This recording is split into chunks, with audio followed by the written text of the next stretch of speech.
Inmunoblot, o electrotransferencia, es una técnica molecular, semi-cuantitativa, que se basa en la separación de proteínas de acuerdo a su carga eléctrica y peso molecular. Posteriormente dichas proteínas se transfieren a un soporte sólido, y mediante anticuerpos específicos, se detecta la proteína de interés. Con esto quiero decir, que principalmente, en esta técnica de Western blot, las proteínas se separan de acuerdo a su peso molecular, lo que permite determinar varias proteínas en una misma muestra. Esa es la ventaja principal, aparte que es una técnica de alta sensibilidad y especificidad. Sus desventajas son pocas, la principal es que es una técnica costosa, y requiere cierto adiestramiento con el procedimiento, y aparte, que es una técnica destructiva, es decir, que requiere una muestra trabajada y manipulada, a diferencia de por ejemplo, la inmunohistoquímica. Ya hablamos de la inmunohistoquímica, esta preserva mejor las proteínas en un tejido, por lo tanto no es una técnica destructiva, pero el Western blot sí lo es. Las aplicaciones de esta son numerosas, una de ellas es que, a diferencia de las técnicas que vimos en vídeos anteriores, donde forzosamente tenemos que conocer la proteína que queremos identificar, en esta no es tan necesario, se pueden identificar hasta varias proteínas que desconocemos, pero en general, podemos identificar tanto proteínas conocidas, como proteínas que desconocemos. Podemos identificar también si la proteína es sana, o pertenece a una patología, sobre todo patologías complejas, como enfermedades autoinmunes, oncológicas, reumáticas. La técnica de Western blot se resume en 4 pasos. Primer paso, preparación de la muestra. Para ello, podemos usar ya sea tejido entero, o células aisladas de un cultivo. Si ocupamos tejido, ya deben saber que necesitamos romper las células para obtener la proteína de interés, de ahí viene lo que dije, acerca de que esta técnica es destructiva. La técnica de preparación más habitual, si se usa tejido, es primero tratarlo con nitrógeno líquido, para congelarlo instantáneamente. Luego, con ayuda de un mortero lo trituramos hasta obtener un polvo fino. Luego, dependiendo de dónde se encuentre la proteína de interés, homogeneizaremos el polvo en un buffer para alisar. El más común es el llamado buffer RIPA, compuesto por sales sódicas para estabilizar el pH, PDTA, buffer tris, buffer tritón, y fluoruro de fenilmetilsulfonilo. Este servirá para alisar las enzimas y demás proteínas que no nos interesa identificar. Se añaden por lo general 300 microlitros por cada 5 microgramos de polvo. Agitamos con ayuda de un agitador de tubos mecánico. Posteriormente se somete a centrifugación, y se recolecta el sobrenadante, manteniéndolo bien frío hasta que llegue el momento de utilizarlo. Segundo paso, electroforesis. La electroforesis, como ya muchos saben, es el uso de un campo eléctrico, para separar moléculas, en este caso proteínas, de acuerdo a su movilidad electroforética. O simplemente, la electroforesis nos permite separar proteínas, bajo la influencia de un campo eléctrico. Tenemos dos tipos de electroforesis, la electroforesis nativa, el cual separará las proteínas de acuerdo a la carga, y aparte, que no ocupa proteínas lineales, sino proteínas intactas, con estructura compleja. Mientras, que la electroforesis desnaturalizante, como el mismo nombre lo sugiere, desnaturalizará las proteínas y les conferirá carga negativa, por lo que las proteínas no se separarían ya no por carga, sino por masa. En resumen, la electroforesis nativa separa las proteínas por carga, y la electroforesis desnaturalizante las separa por masa, por lo que, generalmente, nos vendrá mejor la electroforesis desnaturalizante. Como la proteína en este tipo de electroforesis está desnaturalizada, la interacción con el polímero de acrilamida será mayor cuanto mayor sea el peso molecular de la proteína. Por lo tanto, el desplazamiento de la proteína en el campo, es inversamente proporcional al peso molecular. Es decir, que las proteínas con menor peso, recorrerán más distancia, que las que tienen gran peso molecular. Esta imagen lo dice todo. O en pocas palabras, la electroforesis desnaturalizante permite estimar el peso molecular de las proteínas, mientras que la electroforesis nativa no. Ahora, hablemos del gel. La lámina está compuesta por poliacrilamida, es decir, acrilamida en forma polimerizada, y la constituyen dos partes. Tenemos el gel concentrador o empaquetador, y el gel separador. El gel concentrador, es la parte superior del gel, el cual, con ayuda de un peine especial, se elaboran los pocillos donde irán las muestras. El gel concentrador, está constituido por dos aniones, glicina y cloruro, los cuales, generan un gradiente que focaliza las proteínas, alineándolas entre ambos aniones, generando así una banda fina. y tenemos el gel separador, el cual tiene un pH más alcalino, y es aquí donde las proteínas ya no están atrapadas entre la glicina y el cloruro, haciendo posible la movilización de las proteínas. Pero, esto no quiere decir que la glicina ya no será útil aquí, como en este gel, el pH cambia, la glicina forma una banda que actúa como barrera. Para que se den una idea, la glicina aquí actúa como una taladradora, es decir, va a formar el camino que las proteínas deberán recorrer.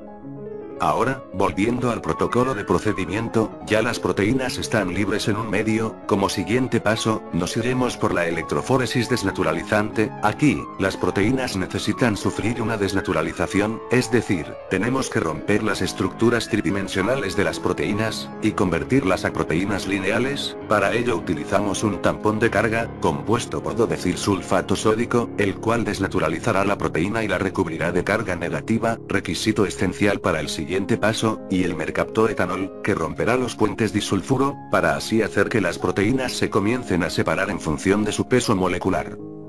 Luego, para empezar con la electroforesis, colocamos el visualizador, el más común es el azul de bromofenol. Ahora, necesitamos elaborar un casete de gel de poliacrilamida, colocamos el peine para elaborar los pocillos.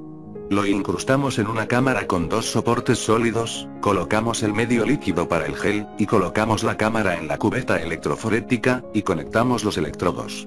Cada electrodo tiene un buffer especial, esto garantizará que las proteínas se desplacen desde la punta, que es donde estará el electrodo negativo, hasta la base, donde estará el electrodo positivo.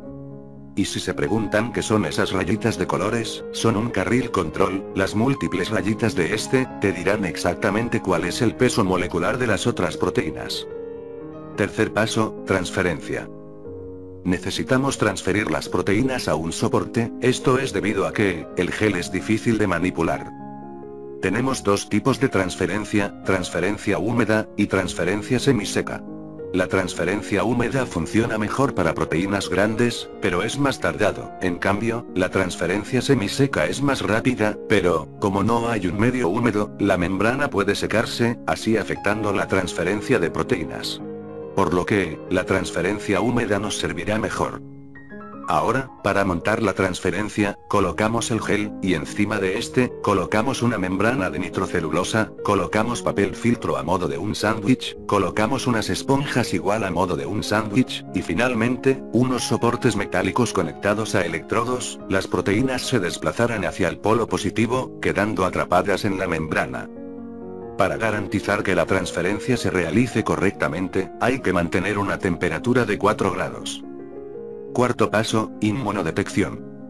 Ya que las bandas se transfirieron a la membrana, no estarán muy visibles, por lo que tenemos que usar un revelador. El más común es el azul de Kumasi, o también el rojo Ponciau. Este revelará varias proteínas presentes en nuestra muestra, pero, ¿cuál de todas ellas es la que nos interesaba identificar? Por eso, se utilizan anticuerpos, o antígenos específicos, para detectar la proteína que originalmente nos interesaba identificar. Pero, no solamente es cuestión de plantar el anticuerpo y ya, para la detección mediante complejo inmune, necesitamos otro protocolo a seguir.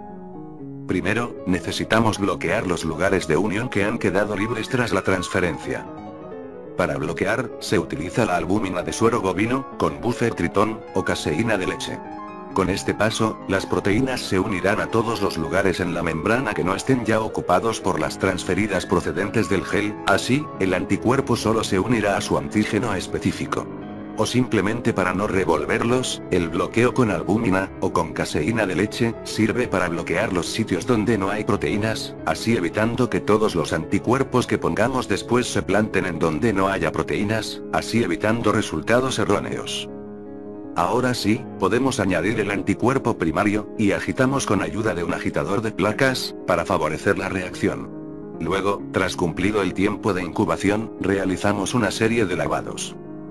Luego, incubamos la membrana con el anticuerpo secundario, o conjugado, que está de más decir que es el que va ligado a un visualizador de la reacción. El más común es a un fluoróforo, el cual requiere de un filtro de luz como ya saben, aunque también puede ser a una peroxidasa, que reaccionará con un sustrato para generar un producto detectable.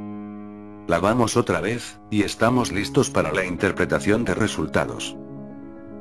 Para saber interpretar resultados, hay que saber lo básico. Primero, la lectura. Entre más gruesa esté la banda, quiere decir que hay una mayor señal de la proteína, por lo tanto, dicha proteína está expresada en el tejido en cantidades altas. Y segunda, es altamente fundamental utilizar una proteína de referencia, que esté expresada de forma continua, como la beta-actina, la vinculina, o el gliceraldehído 3-fosfato deshidrogenasa. Y tercera pero no menos importante, hay que conocer las unidades que nos está dando la imagen. En primera, no nada más el Western blot, tenemos también Northern blot y Southern blot, ambos son para determinar ARN y ADN, respectivamente, por lo tanto las unidades son distintas. Ya sabemos que los ácidos nucleicos se miden en kilobases, y las proteínas, en kilodaltones. Por ello, con solo ver imágenes como esta no es una técnica de Western blot, sino Northern blot. Ya hablaremos de esa técnica en otro vídeo. Ahora sí, vayamos con la interpretación. En este caso, supongamos que ya hicimos todo el protocolo que vimos a lo largo de este vídeo, y supongamos que nuestra proteína de interés es la proteína HCCR2, es una proteína que aún no conocemos del todo, abreviatura de oncogen del cáncer cervical humano. Como el mismo nombre sugiere, es un oncogen el cual produce una proteína cancerígena en el cérvix uterino, y por lógica, esta proteína solo estará en el útero. ¿Pero es cierto eso? Para ello, necesitamos muestra de diversas patologías cancerosas, como por ejemplo, leucemias y linfomas, los cuales, como ya expliqué en aquel vídeo, cuando el gen no produce cáncer se llama protooncogen, pero cuando ya produce cáncer, es decir, el protooncogen produce una anomalía en la diferenciación celular de las células, se llama oncogen. El Northern blot nos arrojó que la proteína HCCR2 se expresa en linfoma de Burkitt y leucemia mieloide aguda. Ahora, mediante el Western blot estimamos el peso de la proteína, al igual que el grado de expresión. Ahí está, 46 kilodaltones. Pero, ¿es cierto que dicho oncogen nada más se limita a patologías cancerosas de la hematopoiesis? La respuesta es no. Si realizamos ambas técnicas en tejidos de varios órganos, los resultados nos dirán otra cosa. Hay demás órganos que expresan la proteína en condiciones cancerígenas, pero, ¿en cuáles? Ahí lo tenemos, en riñón e hígado, y tenemos también la referencia, en este caso la beta-actina, la cual como muchos ya sabemos es una de las proteínas que conforman el músculo esquelético, y aquí aparece como una proteína expresada de forma continua. Y si nos fijamos en el Western blot, la proteína es del mismo peso, 46 kilodaltones, y nos indica que la proteína se expresa en el cáncer de riñón. Ahora, para complementar, recordemos la técnica de inmunohistoquímica. Si aplicamos la técnica usando anticuerpos dirigidos contra el HCCR2, observamos la expresión en cáncer cervical, linfoma de Burkitt, y leucemia mieloide aguda, donde es evidente la expresión de la proteína, mientras que en otras patologías como el cáncer de seno, cáncer de colon, donde la expresión no es tan evidente. Ahora, vamos a ver la interpretación en una de las aplicaciones más comunes del Western blot, el VIH-Sida. Generalmente, cuando se tienen resultados positivos en las pruebas de ELISA, sea en las tiras reactivas que todos los hospitales poseen, o en una ELISA cuantitativa que ya vimos en el vídeo pasado, el Western blot nos ayuda a confirmar, identificando los anticuerpos anti-VIH. Cuando ya realizamos la técnica, la aparición de bandas indica la presencia de proteínas contra las cuales el suero del paciente contiene anticuerpos, es decir, el paciente es seropositivo. En esta imagen, podemos ver los controles, y podemos ver cómo con el transcurso de los días, el paciente va produciendo anticuerpos contra las proteínas del virus. Veamos un caso clínico. Varón de 50 años, con antecedentes de relaciones sexuales con hombres sin protección. Consulta por estado general deteriorado. La exploración física muestra caquexia, dermatitis seborreica, con linfadenopatía cervical y hepatomegalia. Se realizaron estudios de laboratorio, encontrando leucocitos, hemoglobina y plaquetas bajos, reflejando así una anemia y trombocitopenia. En estudios serológicos, el FTA y VDRL son negativos, y se realizaron exámenes para SIDA, arrojando una carga viral superior a 40.000 copias, y niveles de TCD4 bajos en suero. Mediante Western blot, se detectaron anticuerpos frente a las proteínas P24, GP105, y GP36 del HIV. Se inició tratamiento con inmunosupresores, y antirretrovirales darunavir y ritonavir. En primera, hablamos de un hombre que nació en 1964, tenía 21 años en el año 1985 cuando la pandemia del SIDA estaba a su máximo punto, y ya deben saber que los hombres homosexuales fueron el principal grupo de riesgo, por eso, en aquellos tiempos, el SIDA se asociaba a un cáncer a la gente homosexual, entre comillas. Los datos de laboratorio reflejan muy bien el estado de inmunodepresión del paciente, y también hablamos que se le hicieron pruebas para descartar otras enfermedades de transmisión sexual. Los datos críticos, que son la carga viral y el TCD4, forman parte de los principales criterios para empezar una terapia con antirretrovirales, y, basándonos en la imagen que les puse, se llega a la conclusión de que el paciente está en el 7º día, tras la aparición de los síntomas. Y bueno, esto es todo por ahora. En el siguiente vídeo veremos la técnica de espectrometría de masas.